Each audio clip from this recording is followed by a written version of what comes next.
Well, there's a new institute in town. It is called the MAHA Institute, and it launched yesterday. Their goal is to influence policy in D.C., to basically bring together all of the science, the data, the information, the issues that people care about in the MAHA movement, and bring those issues straight to D.C.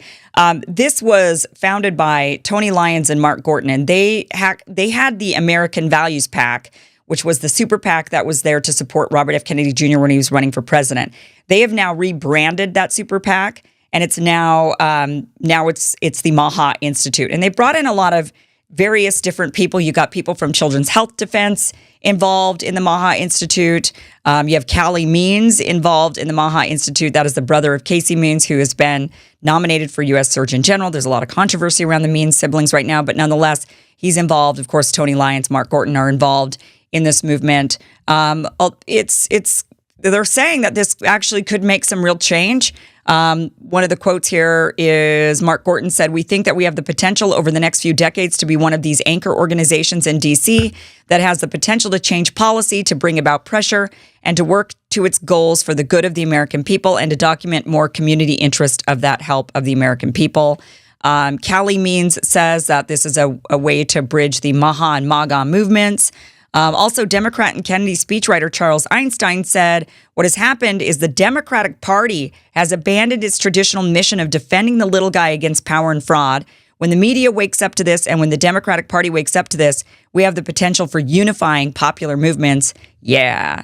Well, when do we think Democrats are going to wake up to this and actually unify? Hey, if they realize it's popular, maybe they will at some point, but let's not hold our breaths. One of the key voices also in this movement is Zen Honeycutt. Zen is the founder of Moms Across America and the author of Unstoppable: Transforming Sickness and Struggle into Triumph, Empowerment, and a Celebration of Community. Her group was behind the first glyphosate testing in baby formula, also helped to get Roundup pulled from Costco shelves, and pushed lawmakers to take action on toxic food in schools. She joins us now. Zen, welcome to the show. Thank you so much for being here. I'm so excited. Thank you, Kim. Tell us about the MAHA Institute and what kind of influence will this group, is it like a lobbying group? It's well, I don't know about a lobbying group, but it's an established organization here in DC by the people, for the people, focused on health. So To me, this is tremendously exciting because most of the organizations here are either focused on the environment or corporations. This is just about human health. So it's very exciting, and we expect to have a lot of presence in DC, a lot of events, roundtable discussions, education for not just the senators and representatives, but for the public as well, and the media. You mean there isn't one already like that? I mean, that just seems so bizarre to me that there isn't a health group already. Not that I can think of. Can you? No, no. I mean, but now that you bring it up, I'm just shocked to realize that, wow, that just seems like that would be the most basic thing. But you're right. There's like environmental, climate change. There's, all kinds of different groups that get together and have there's like war and foreign policy, right? Everything but health. Corporations fund a lot of sort of shell groups, and organizations and entities, and they do a massive amount of lobbying, American Beverage Association and Big Ag and Big Pharma. So I think it's just very important for the American people, especially mothers and people who are health advocates, to have a presence in Washington, D.C. So I'm thrilled with this new development. Interesting. So what kind of, the players involved clearly have access to many of the government, people in the government, Robert F. Kennedy Jr. in particular, and other people inside of Health and Human Services or inside of the NIH or inside of the CDC or the FDA, right? There's a lot of connections there. So yes, that's why I'm wondering, is it a lobby group? Because then you'd be going and potentially talking to all these people and lobbying them, right? I would like to think more of it as a collaborative effort, because the people at the MAHA Institute meeting yesterday were people from the HHS, the FDA, from inside some of these groups. They were there and speaking mostly on their own behalf, not on the behalf of the government, but clearly have expressed an interest by themselves and from their counterparts in the and the regulatory agencies to want to work together, to collaborate and to listen to us. And so that's what's so exciting is for so long, for decades, we mothers have felt betrayed by the government. We have been stonewalled and vilified and even targeted, along with Monsanto, in cahoots with Monsanto. I mean, there was an EPA email going back and forth with the Monsanto, with the heads of different institutions, universities, and Monsanto Bayer. And they said that they need to beat the shit out of moms, out of us, my group. So they have been, really sort of working with the government to shut down our efforts for a very long time. So there's been a lot of betrayal that's been happening. And for the MAHA Institute to happen where people actually want to work together is miraculous. I think it's one of the greatest things that have happened in our government in my entire lifetime. So when you say it's just kind of give us, those of us who don't have any idea, and I'm so far removed from the swamp out there on purpose. I definitely thought about moving there because it would make sense in a lot of ways. But then I'm like, no, I'd stay away from the swamp. But how does this work? So this institute, do you have like an office there now? Would you, or is it more of like a virtual institute? Well, it sounds to me like they're going to be having monthly events. And if it's anything like the one that they had yesterday with a top of the news hour, so newsmakers address the press. We had everybody there from Wall Street Journal to Washington Post to, all different types of typically very left, type entities, but they were there reporting on it. And then for the rest of the day, it was another, 6 or 7 hours of roundtable discussions with people, different solutions. Farmers came first. There were, nurses, doctors, lawyers, scientists, moms, all kinds of people touching on the issues that are important to the American people, anything from geoengineering to vaccines to food and laws and regulations that don't work, things that need to be changed. And that was all live streamed. So that's something that the American people can access, and they can see the MAHA people at work. And frankly, the press can see it as well and report on it or not. And so that was one of the questions I asked them. Which side of history are you going to be on? Are you going to be reporting on the truth, or are you going to be perpetuating the corruption? Right. So the media has a choice. Yeah. Yeah. I'm just trying to figure out if this is going to be like, because, there's other institutes that I know of that have actual established offices. They have full-time workers. There are offices here. I don't know, about the number of workers. I personally don't have an office. I don't know if I wouldn't mind one, but it's, coming back to DC is definitely going to be something I'll be doing more often. Yeah. Okay. That's so cool. So then there's going to be a direct communication with the government and trying to influence policy, essentially. Oh, yes, absolutely. What types of policies is the MAHA Institute going to be targeting mostly, would you say? I would say the two are vaccine safety and food safety. Those two issues are the primary targets, although there's a lot of people working on chemtrails, geoengineering and other issues as well. Farming is a very big one, of course, and that's related to the food safety. Okay. That's so interesting. There's been a big fight about Callie Means, right? There's been like Casey and the Means siblings.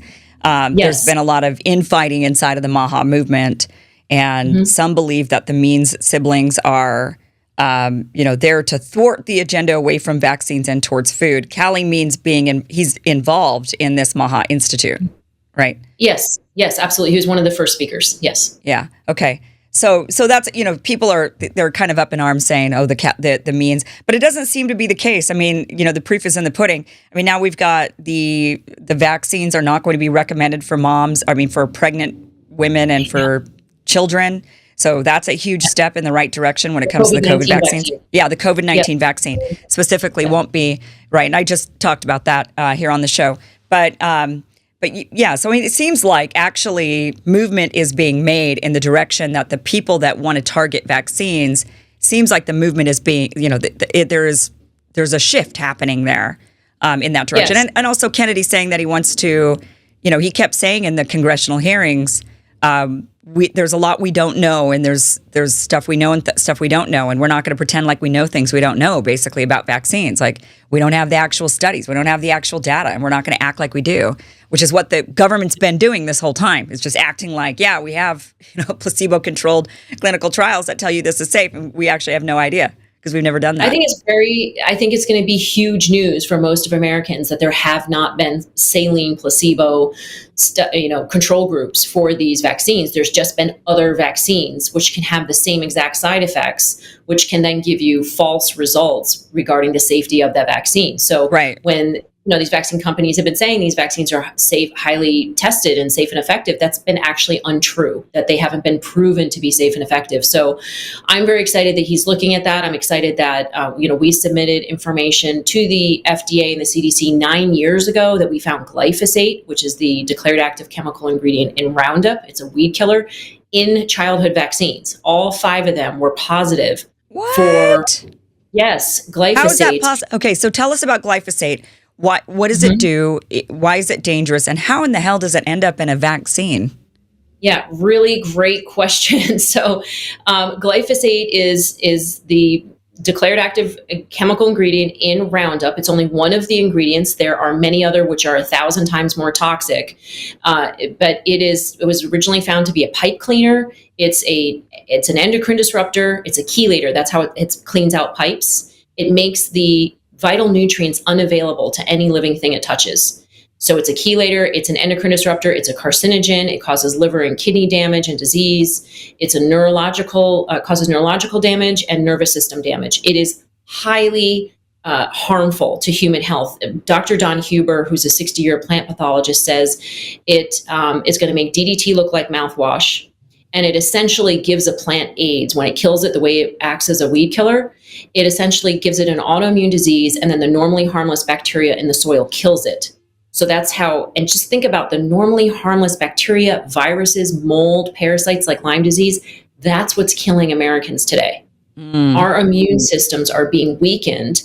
And one way that's very important for people to find out how it functions is glyphosate, and then I'll get to the vaccine issue. Glyphosate as a chelator reduces the nutrient uptake into the root of the plant by 20 to 85%, and then into the shoot of the plant, which is what we eat, by 80 to 95%. And the minerals are magnesium, zinc, and iron, which are essential for the immune system. So it essentially does not have the nutrients that we need, that a plant needs, that livestock need to have a strong immune system. And this is with drift level only. This is only drift level exposure. So essentially our farmers in America, even if they're only being exposed to a drift level of glyphosate, are growing nutrient deficient junk food. So this is why America's sick. Never mind the toxic side of glyphosate and atrazine and 2,4-D and paraquat and all these other chemicals. The fact that we don't have the nutrients in our food, it's like less than 5 or 10% of the nutrients that we need, is what's making us sick again. So explain how the glyphosate, because are the farmers using this, Roundup Yes. on their farms? Farmers are using it. Yep, to the tune of 280 million pounds a year. They're spraying it directly on GMO crops like corn and soy and sugar beets, and that then the crop will live because it's genetically engineered to withstand it, but all the weeds will die. And then they also use it as a drying agent on wheat, peas, beans, legumes like mung beans, oats, barley. They spray it all over the wheat crop or all these other grains just before harvest to dry it out all uniformly so they can harvest it faster. And the problem with that is that the residues stay on the crop and we consume those residues. Ugh. And we're not Roundup ready, right? Like the crops, GMO crops are Roundup ready, but we're not Roundup ready. And then these non-GMO crops like wheat and peas and beans and legumes, they're just conventional crops. They don't do this unorganic, by the way. But the conventional crops will have these glyphosate residues. And that's the problem. Those glyphosate residues get into the livestock, the animal grains, and the animals that have their animal parts are in vaccines like bovine serum, chicken serum, gelatin from pig tendons that needs to be used as a stabilizing agent in the vaccine. Those parts are going to contain glyphosate because it soaks right in. It goes into the bloodstream and into the animal body. So these vaccines are showing up, every single one of them was positive for glyphosate because they all had animal parts in them. And the one that had 25 times higher the amount of glyphosate was the MMR vaccine, which is the one that Andy Wakefield has been vilified for saying that it destroys the gut microbiome. Now, he's totally correct in this, and our testing showed this. And it's actually confirmed by Monsanto's own lead toxicologist, Donna Farmer. She said, when asked, do you test the final formulation of Roundup, right? Like how it sits on the shelf in the hardware store or how it's used on the farm? And she said, no, because the rats have very delicate stomach linings, and the Roundup would, tear up their stomach linings and they would die and we can't do studies on animals that die. So we only tested glyphosate, which is the one ingredient, in it. And the only way in which the glyphosate showed harm was when glyphosate was injected. And we all know glyphosate's not injected. No, we do know now that glyphosate is being injected into our children to the tune of 79 doses by the age of 18. And this is extremely harmful. Also, a second scientist tested 14 vaccines, 12 of them were positive, and his MMR vaccine was 34 times higher with the amount of glyphosate.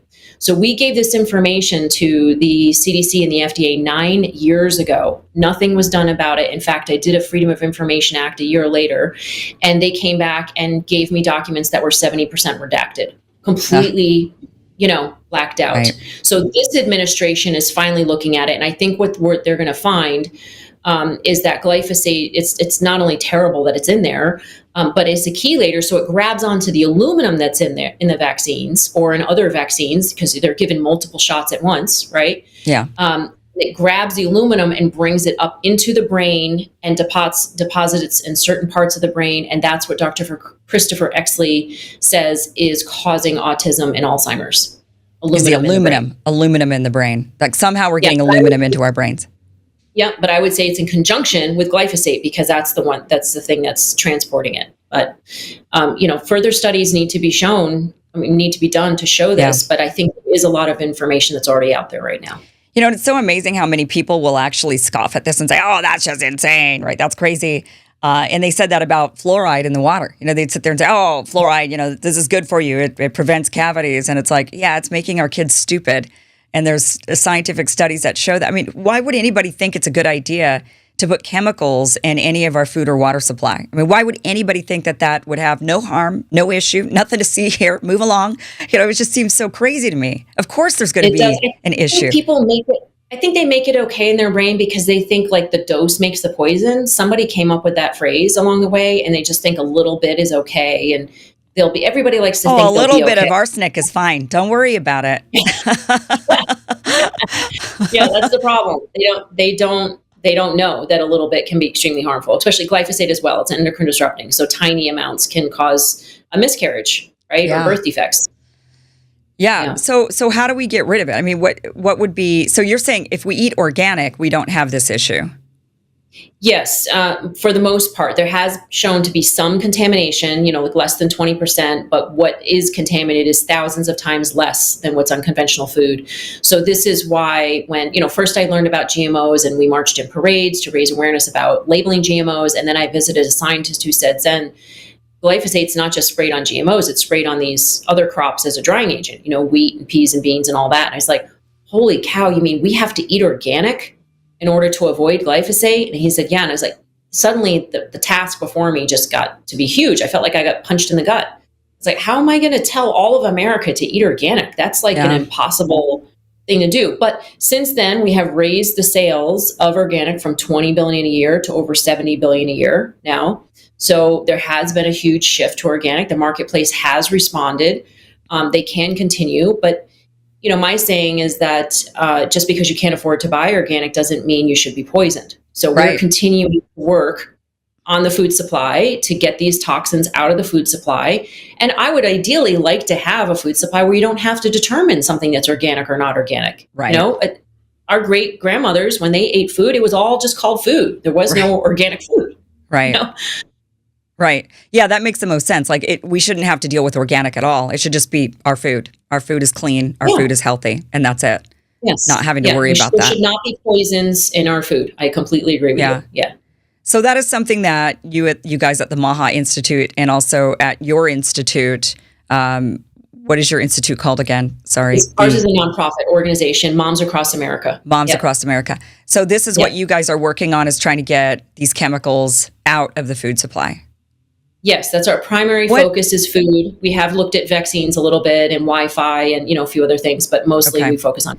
What are the chances that you can actually get this done with this current administration, would you say? I mean, what would be the hoops that you have to jump through? Because it's like one thing for, Robert F. Kennedy Jr. to say, yeah, that's great. Yeah, we definitely want to do that. I agree with you. But then what are the hoops that have to be jumped through in order to actually make it happen?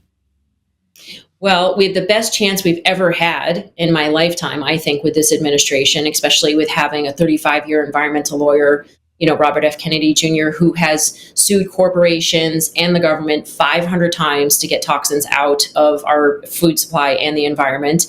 And he was one of the leading lawyers for the lawsuit against Monsanto. He knows Monsanto and Roundup better than probably anybody on the Hill.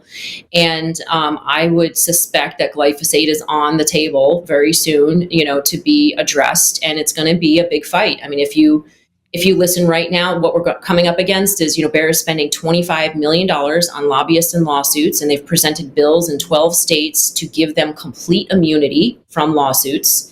And there's radio ads. A friend of mine said he heard 4 in 1 hour, and there's full page ads out. There's a kiosk right now in DC. I'm here in DC right now, down at Union Station, all about glyphosate. They're spending as much, they're spending millions of dollars to say that glyphosate is safe. It's a necessary tool for farmers. And so we're going up against a lot of it. But this administration is committed to telling the truth. They're committed to science and to being transparent about it.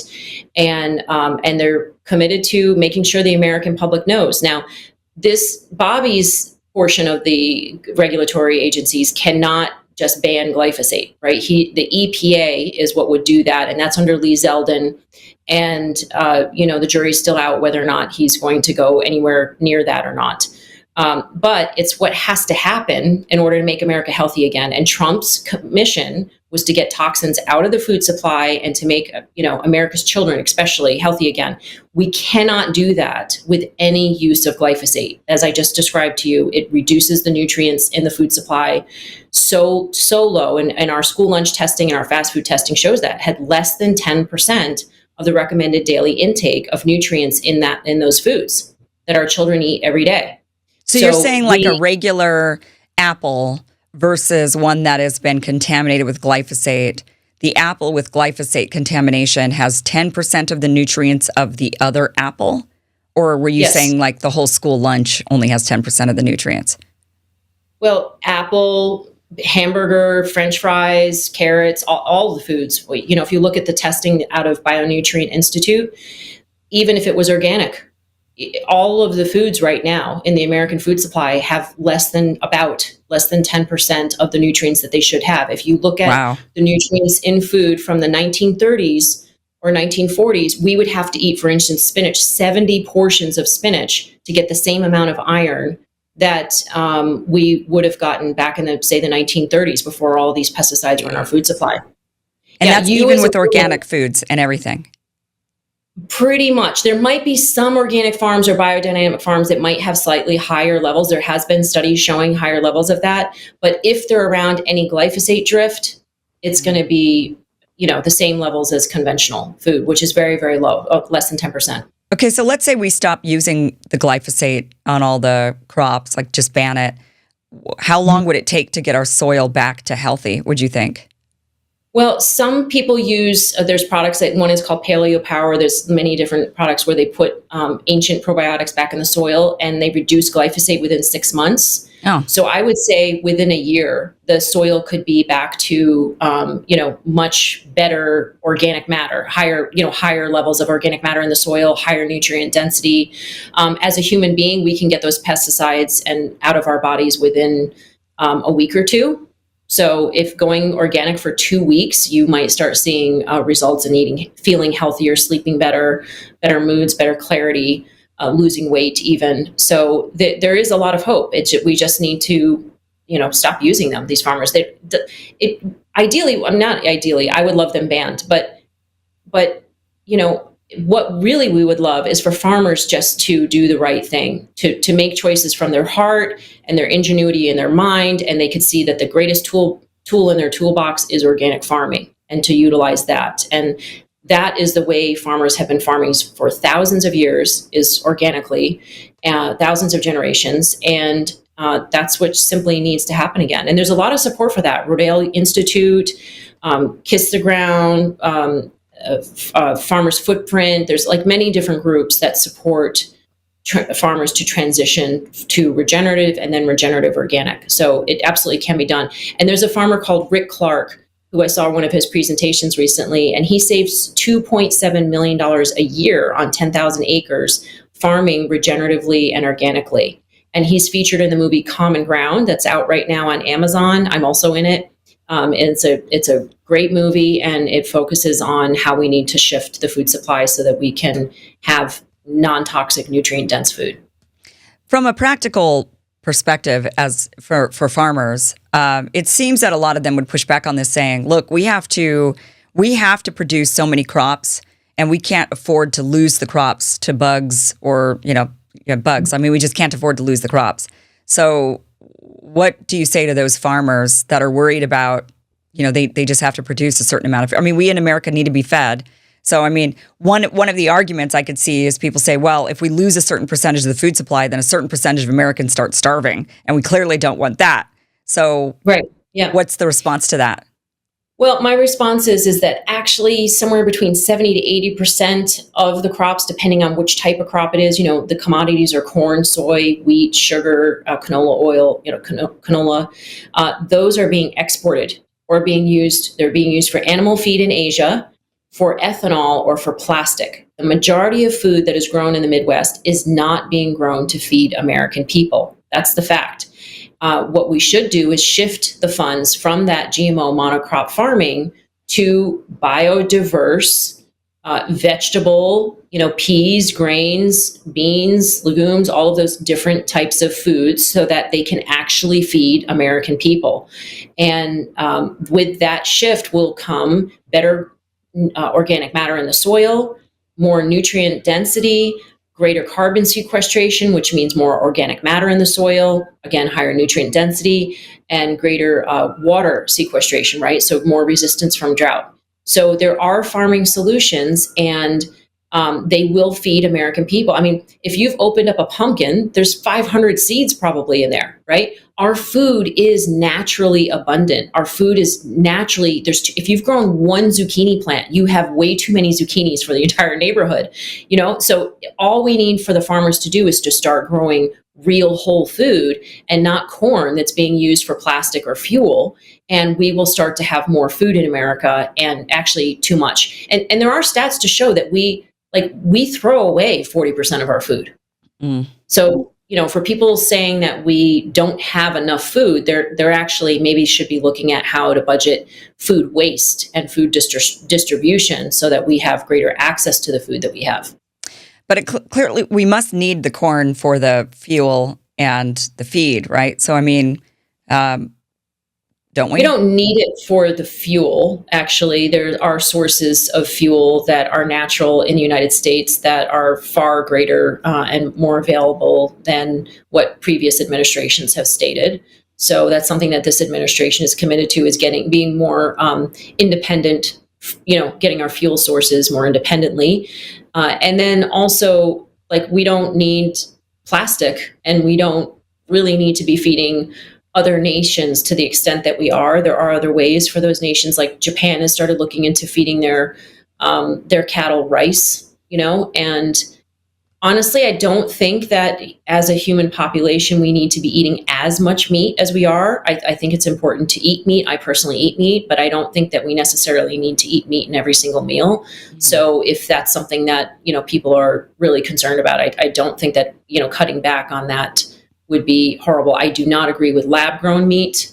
And again, I'm not a nutritionist, but I can see as I fly over the country that we have plenty of farmland. It's not covered with houses. It's mostly covered with barren land or farmland. And we have the ability to use that land for biodiverse crops rather than these corn monocrops that are really destroying the soil and destroying our waterways as well with chemicals. Did you ever think in your lifetime that it would be a Republican administration that would be the most likely to implement these types of changes? This stuff is so left-wing. I mean, it's always been so left-wing traditional. Yes. I mean, even look at Robert F. Kennedy Jr., an environmental attorney, a candidate, yes. An environmental attorney candidate is serving in a Republican administration and actually making change. I mean, it's like bizarro land. It's bizarre. I was a lifelong Democrat. I lived in California. I marched in the, gay rights parades, and I just couldn't believe it when they started mandating the vaccine in California and forcing people. I mean, I got full exemption for my children, lifetime medical exemption for my children from vaccines because they had been vaccine injured and they had weakened autoimmune systems. And then Governor Newsom, Democratic governor, decided to, and along with Senator Pan, decided to take away those rights. So I had to leave California so that my son didn't have to get another dozen or two vaccines to sort of catch up. And that was very sad to leave our friends in his school and had me, and many people say, that's it for me in the Democratic Party. They got bamboozled is what I believe. That I think that the pharmaceutical companies preyed on their compassion, which is that everybody should have access to medical care. And they put vaccines into that pile and said everybody should have access to vaccines. And if they have some crunchy granola parent that doesn't want to give their child vaccines, then the state should be able to force that child, make sure that child has vaccines. And so that's why in some states they lowered the levels down to 12 years old. A child can, be in an ambulance with a broken leg from a sports event and be 12 years old. And if they find out the child isn't vaccinated, they can administer those vaccines in the ambulance in many states without the parent's permission. Yeah. So they went too far. And then when people, learned about the mandate, they said, that's, wait, what's in the vaccine? That's when I learned about the vaccines.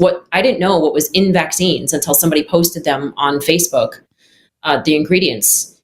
And they did that because of the mandates. Yeah. So they really sort of, dug their own grave or shot themselves in their own foot. Big Pharma, I think, as far as I'm concerned, by pushing too hard to have mandates. There on Capitol Hill, are you noticing? Is it bipartisan for some of the things that you want to implement? It seems to me like Cory Booker, for example, has been amenable to implementing a lot of the things that MAHA wants to do. That's been my feeling. That there's been some that are like, hey, you know what? This is something we've wanted to do. So let's do it. Yes. It's getting done. Are you seeing that on both sides of the aisle? Cory Booker and Delorio's office have been, excited to talk with us. And we have been, actually, there's a call right now that some people are on about some toxic sludge things. So there are a couple of Dems that are willing to talk. There are a lot more Republicans, which, as you said, is bizarro land. It's like not with the way it was 10 years ago, So I'm very excited about that. We just met with some people from the MAHA caucus, their staffers, and they are looking at being supportive around the pesticide issue and agree with us that we should not have pesticides, especially pesticides that cause reproductive damage, of course, and cancer in our food supply. So, and especially when, they make these products, like Roundup is made and sold in the UK with a more vinegar version, or slightly, there's a safer version that's sold in in Europe. So if they can do that there, they can do it here. Yeah. Yeah, absolutely. Well, I hope that, I wish you guys the most success, really, because now it is bizarre. Democrats have been talking about this kind of stuff forever, and they've not been able to get it done.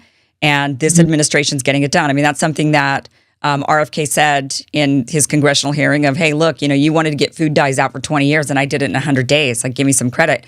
And that's, that we are seeing actual movement, actual change. Democrats just always said, oh, yeah, we're going to do this, we're going to do that, and we're going to fight for this. And nothing ever gets done, ever. And this is the first time I feel like an administration, I don't agree with everything Trump does or says or some of his positions on things, or even with RFK Jr. and some of his positions on things. Mm-hmm. But stuff is getting done. More than, and they're at least attempting to get stuff done more than I've ever seen any other administration actually do. Other administrations will virtue signal, or they'll kind of do these little, we signed a treaty for this, that, or the other. It's like bullshit stuff. And now we're actually seeing stuff get done. I mean, what are they doing with the baby formula? Was it the FDA or the CDC that just FDA? I think they just announced they're going to try. The FDA. Yeah, so we gave them baby formula test results. GMO Science, Dr. Michelle Perrell, 43-year pediatrician, came to us and said, we should test baby formula. I said, right on. We tested for glyphosate and heavy metals, found very high levels. I mean, we found toxic metals in every single one of the 20 baby formulas that we tested, and some were super high. So we gave that information to the Biden administration a year ago. Nothing happened. We gave it to the Trump administration, and within 3 weeks, Kennedy had issued Operation Stork Speed, which is, to make baby formula safer, more nutrient dense, and more reliable. And so we really were excited about that. He's also looking at, as I mentioned earlier, glyphosate in vaccines. They're doing a whole investigation on autism. I mean, to even have autism acknowledged by the U.S. government is amazing. For the U.S. government for the longest time has been just saying, we're just seeing more levels of it because we have better detection. That's like saying we have more obese people because we have better scales. That's right. That's just not the truth. So this administration is actually looking at, they have an open comment period right now for the ingredients of the next COVID-19 vaccine. Yeah. Right. I'm going to be commenting on that, right? The fact that they want to hear, they have now, the FDA is putting out something about a review for a post-market review for ingredients like titanium dioxide and PFAS. And so they're going to be looking at, unfortunately, it's after the food is on the market. We'd like it to be before the food is on the market, but at least they're going to be reviewing afterwards. And that will be, important information to be assessing what's going on with our food supply. And so all of that needs to happen. And we would like more progress being done on pesticides. We'd like these 85 pesticides that have already been banned in other countries to be banned. And keep in mind, that's only, 85 is less than 10% of, about 10% of the more than 800 pesticides that are on the market. So I don't think it's an unreasonable ask. Yeah. And I think that there would be another 700 something tools still in the toolbox, that they can still use. So I think we need to get with the program here and at least not have the pesticides in our food supply that are banned in other countries. Yeah, absolutely. And I know there's a lot of people out there like libertarians who don't want to ban things. They don't like banning things. But I say, look, I agree with the free market. I'm all about a free market, but you're not allowed to poison us. I mean, that's where we've got to have some level of standard where we say, okay, free market, yeah, but we're not going to let you poison our water supply, our food supply, our air supply. Like, you don't get to do that. That's where the free market stops. It'd be like having somebody come on your property and shoot your kid. You know what I mean? Those libertarians that believe in gun rights and, freedom, they would say, no, that person doesn't get to do that. Right. There are limitations. Yeah. There are limitations. Like if you put poison in the food that you're feeding to the kid and you don't get to know about it. Yeah. Number one, either make it safe, or number two, put it on the label. Right. Neither one of those things are happening. And that we don't have the option to choose to consume that product or not.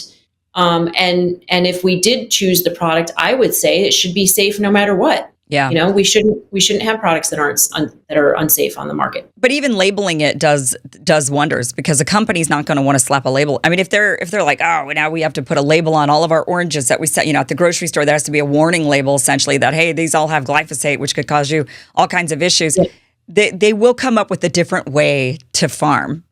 They'll say, we don't want to do that.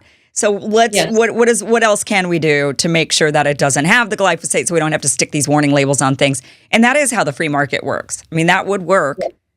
If and they don't even have to ban it. Yeah, there are legitimate ways that this administration could enforce that everything that's in the product is on the label. The heavy metals, the glyphosate, the pesticides, the PFAS. There are actual legitimate legal ways to make that happen. And I hope this administration does that very soon. And that would be radical transparency, which is exactly what they said they would do. And I do believe, if a baby food manufacturer had to put on their product that there's glyphosate or arsenic in that product, they would think again about using that supplier. And they would tell the supplier, and the supplier would have to change their ways. So that's the way I think we have a pathway to success in this in the marketplace, and it doesn't even have to be banned in that case. So exciting. Lots of change. It's only May. It's only been 5 months. The administration's been in office, and there's been actual movement. It's really great to see everything here. Zen, thank you so much for being on the show and informing us of all of this. We do have the links down below to your book, also to your organization, Moms Across America. We have those links down below. So definitely wish you the best of luck, and we'll check in and see what other progress has been made. But hopefully there will be in another 5 months from now. Who knows? I hope so. Thank you so much for having me. I really appreciate it. Thank you for watching this clip from the full Kim Iverson Show, which you can catch Monday through Friday, 2 p.m. Pacific, 5 p.m. Eastern. We do live stream it every day. It's a 1-hour show. You can catch it. It is totally free. Just go to KimIversonShow.com. See you there.